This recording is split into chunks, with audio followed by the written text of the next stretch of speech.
درود و سلام تماشابینان گرامی. ما اهل کارمندان آثارخانه ملی تاجیکستان تصمیم گرفتیم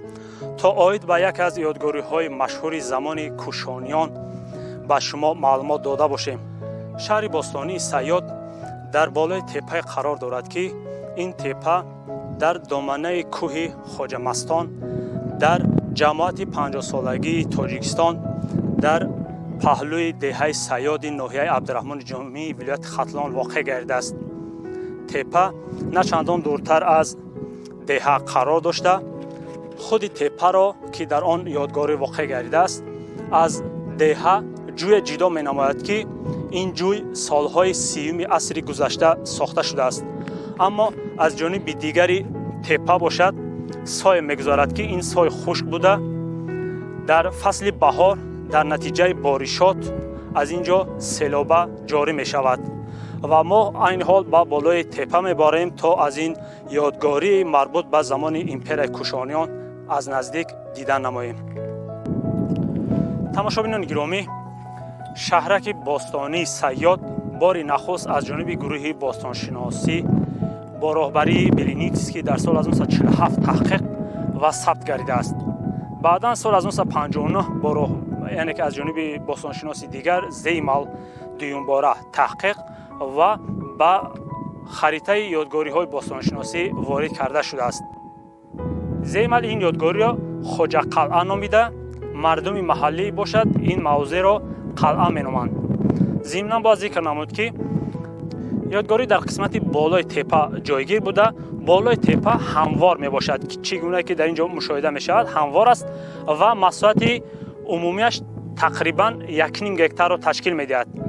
و از 4 جانب باشد. این تپه دارای جریها می باشد که این جریهای طبیعی بوده وظیفه دفاعی را اجرا می نمایند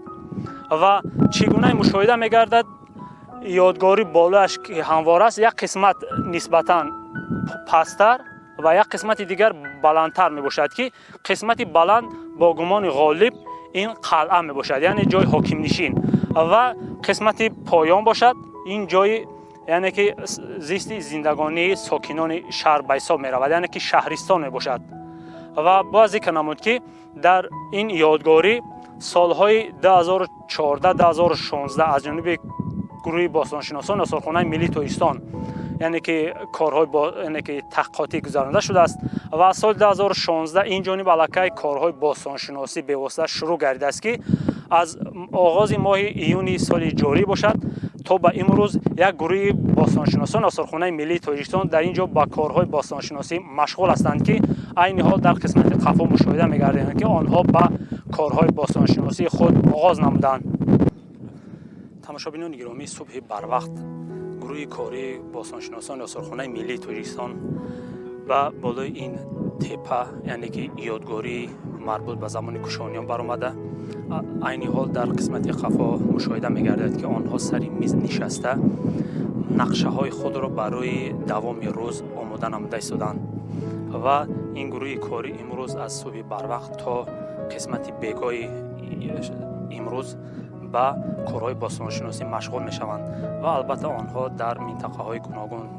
یعنی که از روی نقشه کار میکنند که اینجا یعنی که از روی نقشه معین شده است که کدام گروه در کدام منطقه این یادگاری باید که کارهای باستانشناسی را براه مانند.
боиси ифтихор аст ки дар осорхонаи миллии тоҷикистон шӯъбаи махсуси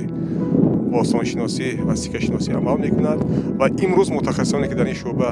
фаъолият мекунанд дар ин ҳафриёти саёдхала ҳузур доранд, иштирок доранд ва он ёдгориҳое ки ҳангоми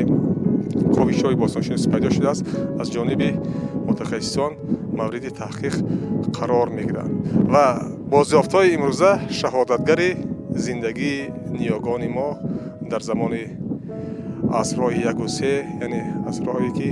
мутааллиқ ба замони императории давлатдории кушониён аст, вобаста аст ва фикр мекунам он ёдгориҳое ки он ашёҳои муҳими таърихие ки аз ин саёдхала, аз ин ёдгорӣ бозёфт мешаванд, барои омӯзиши таърихи ватанӣ боз ҳам кӯмак хоҳанд кард ва дониши илмии кормандони осорхона ва айни замон дониши илмии тамошобиноне ки ба осорхона ташриф меоранд тавассути баргузории экскурсияҳои мавзӯгӣ боз ҳам чуқуртару амиқтар ва комилтар хоҳанд намуд.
ҳайати гурӯҳи бостоншиносӣ аз осорхонаи миллии тоҷикистон бахусус шӯъбаи бостоншиносӣ ва сикашиносӣ ки дар саёдхалаи ноҳияи абдураҳмони ҷониб ковиши бостоншиносӣ гузаронида истоданд. зимни ковиш аз ин ёдгории марбути замони кушониён теъдоди зиёди сикаҳо ба даст омаданд. дар баробари сикаҳо дигар бозёфтон низ ба даст омаданд аз қабили сафолӣ,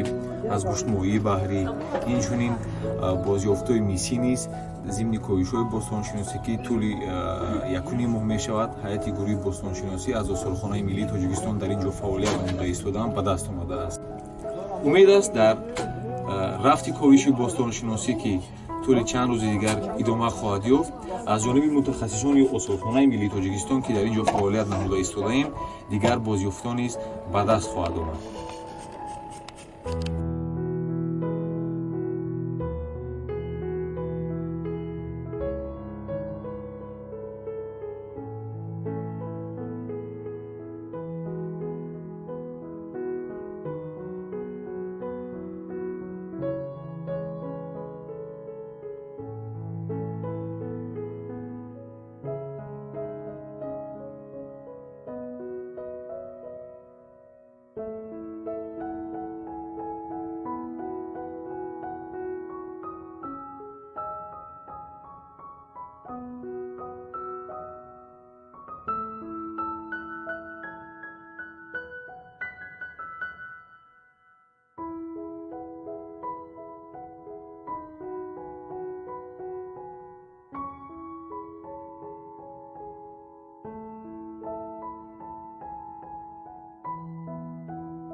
давоми якним моҳ аст ки мо кормандони осорхонаи миллии тоҷикистон дар ёдгории саёдхала ҳафриёти бостоншиносӣ гузаронида истодаем.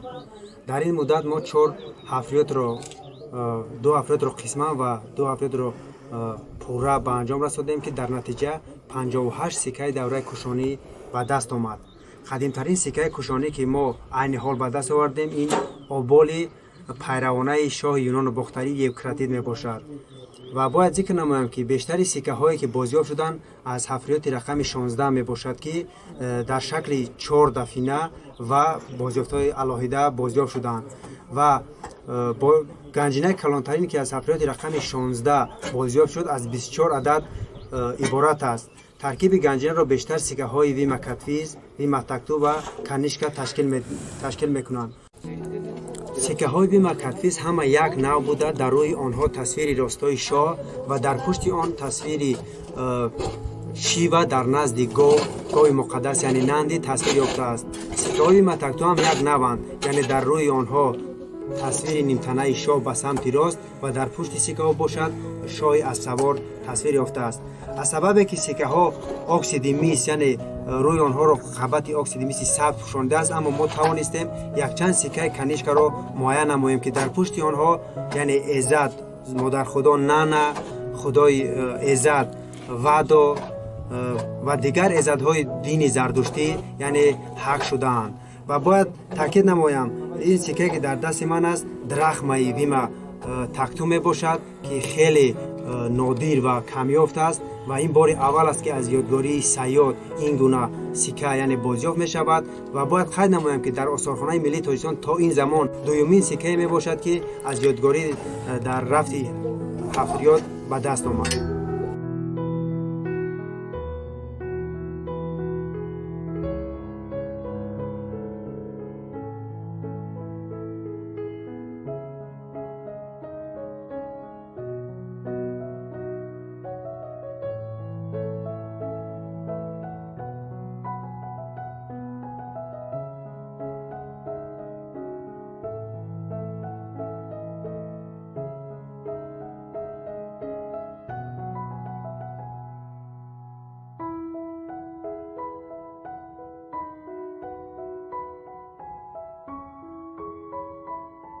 як рӯзи дигари фаъолияти корҳои бостоншиносии кормандони осорхонаи миллии Тоҷикистон дар ёдгории замони кушониён шаҳраки Сайёд сипарӣ гардид. албатта фаъолияти ҳаррӯзаи кормандони бостоншиноси осорхонаи миллии Тоҷикистон дар ин ёдгорӣ натиҷагирӣ карда мешавад ва дар он рӯзҳое ки корҳои бостоншиносӣ натиҷаи самарабахш медиҳанд, яъне ки бозёфтҳои арзишманд ва пурмазмун, яъне ки арзиши таърихӣ ва фарҳангӣ дошта бозёфт карда мешаванд, онҳо таҳти роҳбарияти осорхонаи миллии Тоҷикистон натиҷагирӣ карда мешаванд. онҳо мавриди таҳлил қарор дода мешаванд ва нақшаҳо барои рӯзҳои баъдӣ пешниҳоди онҳо карда мешаванд ки дар рӯзи баъдӣ чӣ гуна корҳо сурат бояд гирифта шавад. имрӯз дар натиҷаи фаъолияти корҳои бостоншиносӣ албатта ба кормандони осорхонаи миллӣ имкон даст додааст то як қатор ашёи аҳамияти таърихӣ ва фарҳангӣ доштаро бозёфт кунанд. аз ҷумла як дафинаи сикаҳо бозёфт гардида, ҳамчунин хумҳои дигаре ҳафорӣ карда шудааст ки инҳо гувоҳӣ аз он медиҳанд ки дар ин даврон хумҳо барои нигоҳбини ашёҳои гуногуни рӯзгор мавриди истифода қарор дода мешудааст, яъне ки маводи ғизоӣ ҳифзи нигаҳдорӣ карда мешудааст ва бозёфти дафинаи сикаҳо бошад аз рушди тиҷорат ва муомилоти пулӣ дар он даврон гувоҳӣ медиҳад ва инҳо ҳамагӣ барои яъне ки чуқур ё худ амиқ омӯхтани як саҳифаи дигари таърихи кӯҳани мардуми тоҷик як дастоварди муҳим арзёбӣ карда мешавад. тамошобинони гиромӣ, дар маҷмӯъ ин буд як маълумоти мухтасар оид ба яке аз шаҳрҳои замони империяи кушониён дар ҳудуди ноҳияи Абдураҳмони Ҷомӣ ки дар натиҷаи корҳои бостоншиносӣ кормандони бостоншиноси осорхонаи миллии Тоҷикистон дар ин ёдгорӣ мо ба шумо маълумоти мухтасар пешниҳод намудем.